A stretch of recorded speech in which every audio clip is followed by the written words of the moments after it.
is Pamela Block, and I'm the Executive Director for the Association for the Bladder Exstrophy Community. I'm here today with Dr. John Kryger, who is a professor of urology and the chief of the Division of Pediatric Urology at the Medical College of Wisconsin and Children's Hospital of Wisconsin. Now, Dr. Kryger specializes in all aspects of pediatric urology with a special interest in bladder exstrophy. And thank you, Dr. Kryger, for spending time with us here today.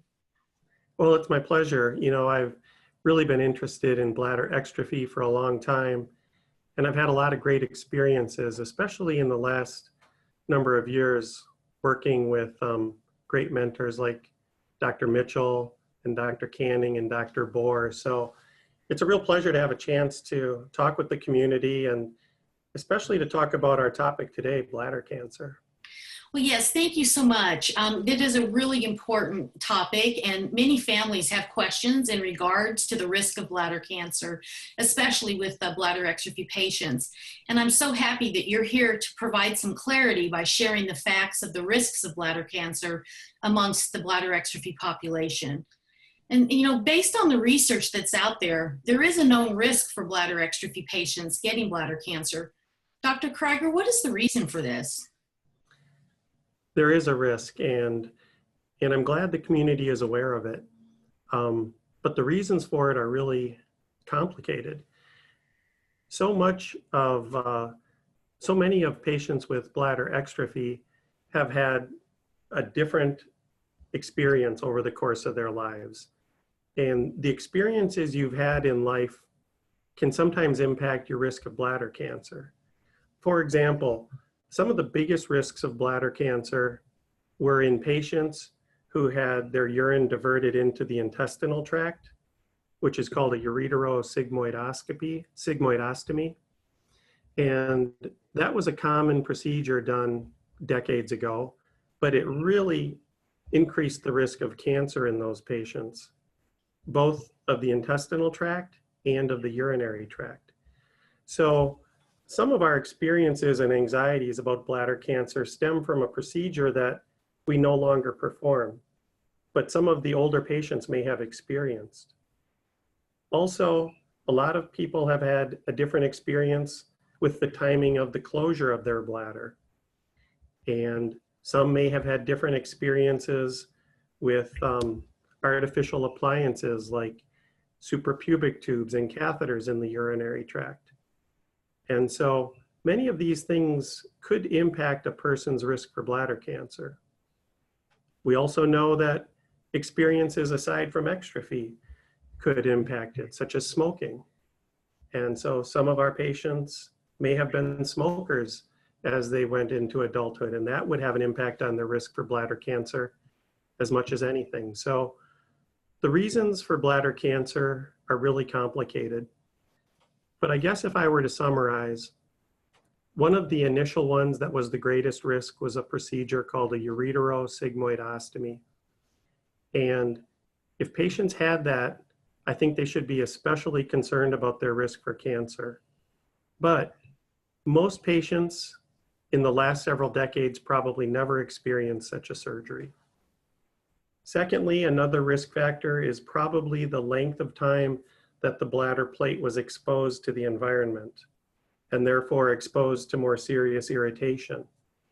And patients who maybe didn't have their bladder closed even for up to 5 years of life, we know, they might be at a higher risk for cancer than those who were closed in the newborn period. Lastly, those patients who are smokers need to be especially concerned about that increased risk on bladder cancer.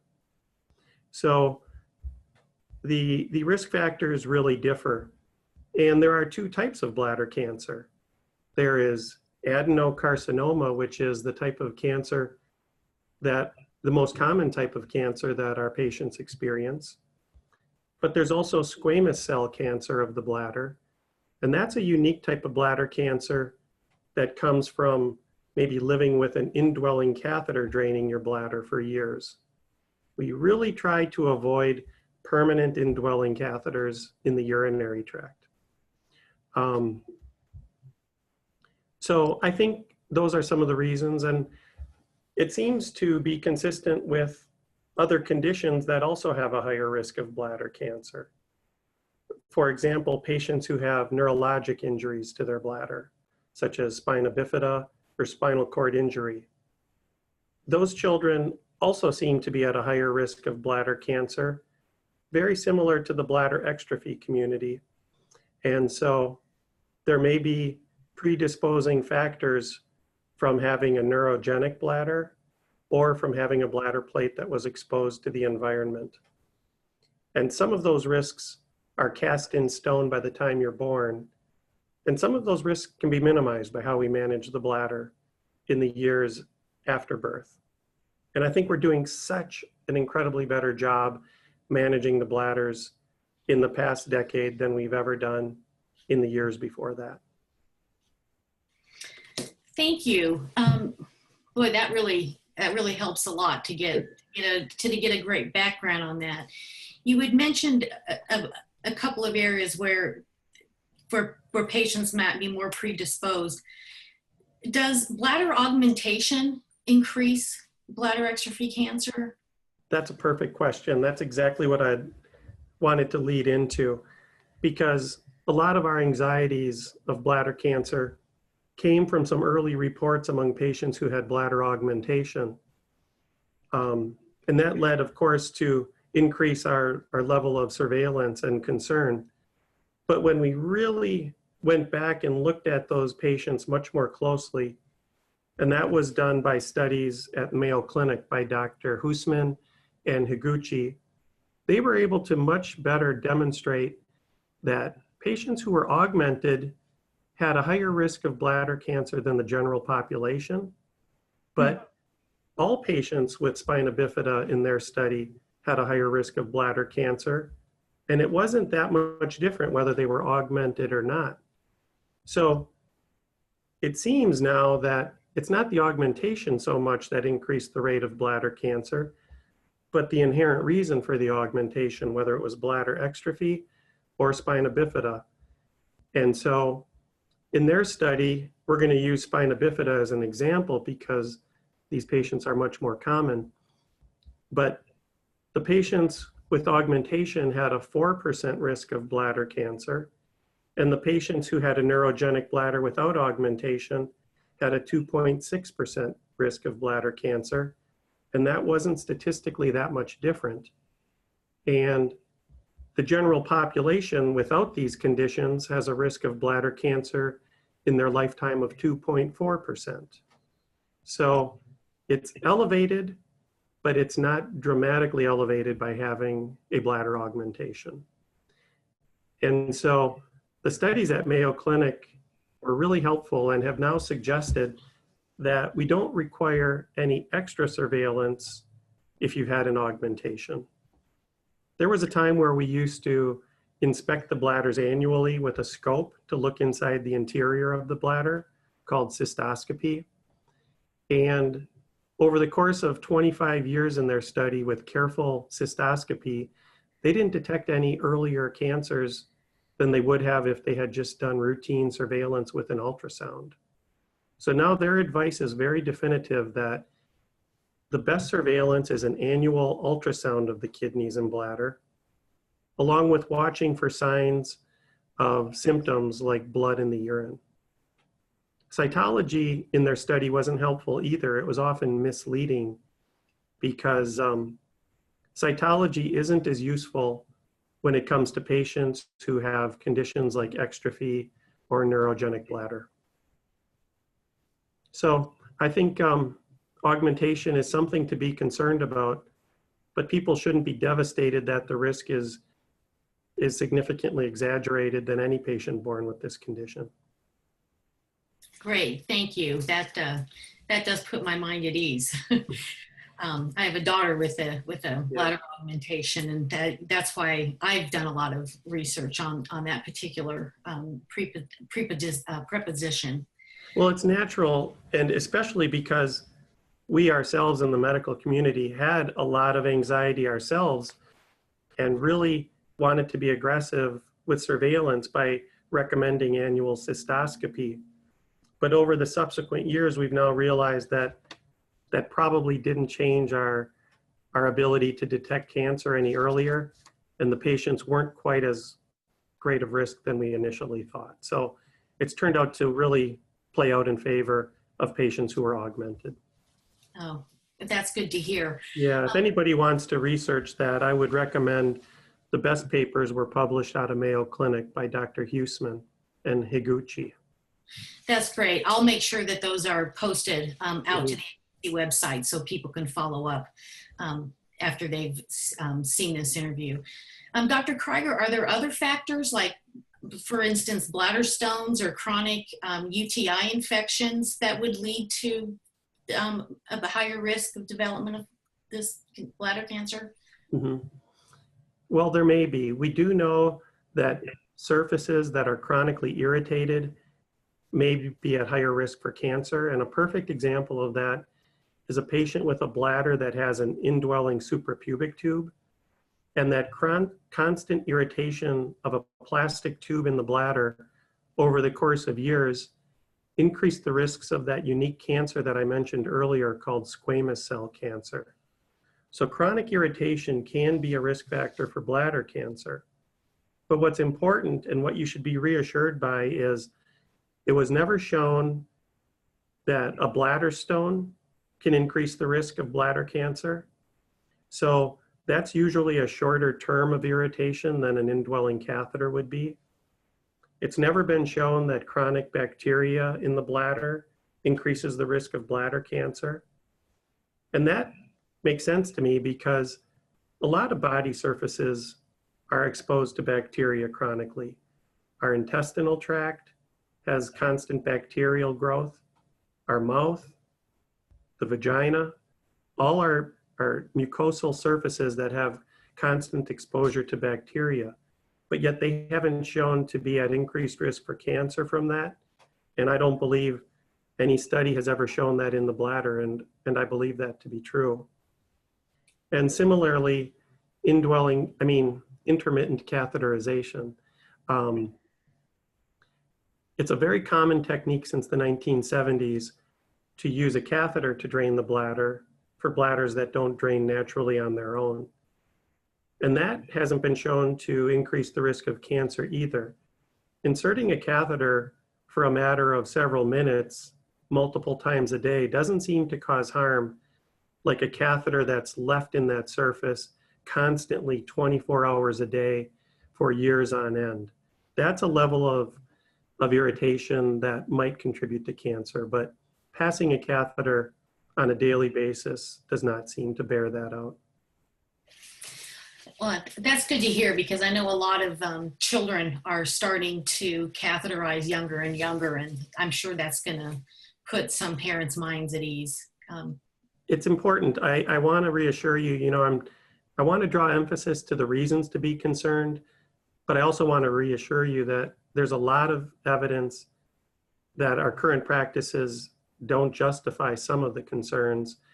And I don't want to build anxiety when there's no evidence to support it.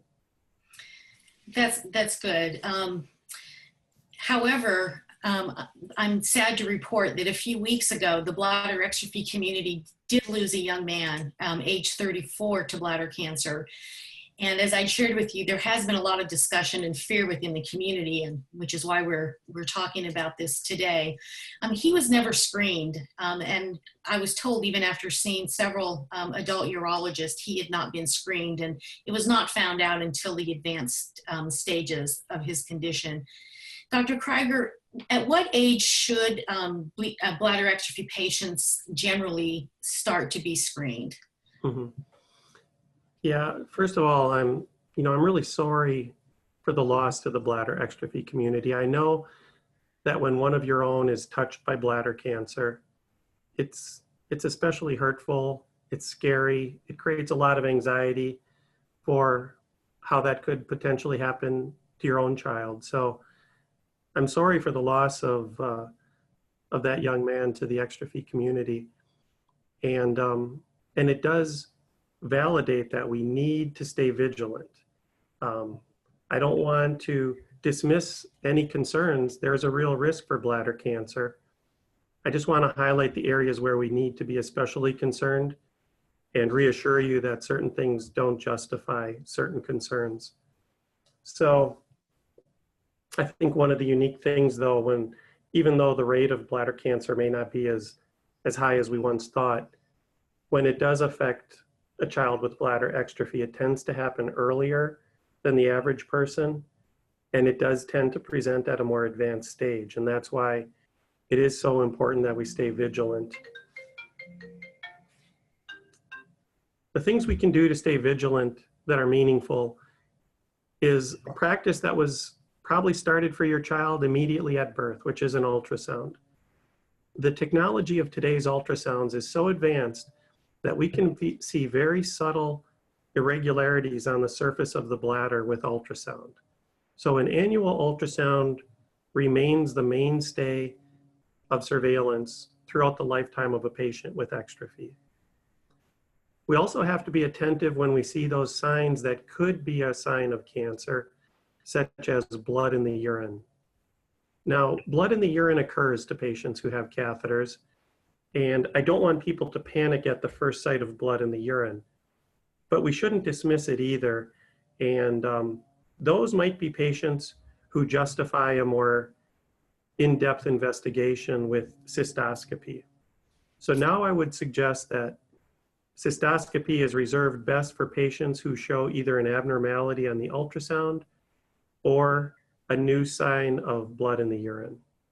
But if we stay true to those basic principles, that should be the only screening that we really need for patients. That's great. Is there, other than staying vigilant, is there anything else that parents and patients can do to perhaps summarize? I know you mentioned not smoking, staying healthy. If you could just kind of sum up, what is it that we can do out in the bladder exstrophy community as parents and patients to decrease our risk of getting bladder cancer? Well, I think that's most important because, you know, everybody wants to know what they can do to benefit themselves. And we all have to take responsibility for our own health at times. And we have to collaborate with our doctors who are responsible to help us maintain our health. But things you can do are to ensure that you're getting at least an annual visit with a urologist or someone with expertise in exstrophy to ensure that you're getting an ultrasound and it's being closely investigated for the potential of a new tumor or growth in the bladder. Secondly, there should be an annual urine sample tested for blood in the urine. Things you can be doing between those visits are definitely to avoid smoking. If you already have a condition that puts you at higher risk for cancer, smoking would escalate that risk of cancer greatly. And you have to prevent smoking. And if you're already caught the habit, you have to stop smoking as soon as possible. Secondly, those patients out there who may have experienced kidney transplant and are on immunosuppressive drugs have to be especially attentive to regular visits and watching for blood in the urine because immunosuppressive drugs can increase the risk of bladder cancer. Aside from that, you can't really prevent some of these issues unless you might have had a history of ureterosigmoidoscopy. And if you're from that generation, you may want to consider extra surveillance with colonoscopy to screen for colon tumors. Or if you're living with a constantly indwelling catheter, you may want to discuss alternatives to that with your doctor because that level of chronic irritation could be an avoidable risk.